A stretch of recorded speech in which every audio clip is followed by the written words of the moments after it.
simți că te-a schimbat această tabără? Simt această schimbare și pe interior în special și simt că încă se procesează foarte multe informații, foarte multe conștientizări, ceva ce nu am mai experimentat până acum și îmi dau așa o stare de siguranță și de confort versus panica pe care o aveam de necunoscut și de astfel de trăiri înainte. De ce le-ai recomanda oamenilor să participe?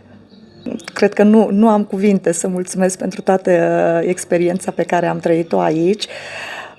Din punctul meu de vedere, este o adevărată binecuvântare să particip la o tabără, Arta Vindecării. E pură vindecare, așa cum spune și titlul, și am considerat că am beneficiat din plin de această binecuvântare și de acest dar pe care mi l-am oferit mie și cu ajutorul vostru și al tuturor colegilor din tabără. Am trăit această experiență minunată. Dacă ai folosi un cuvânt să descrie această tabără, care ar fi? Binecuvântare.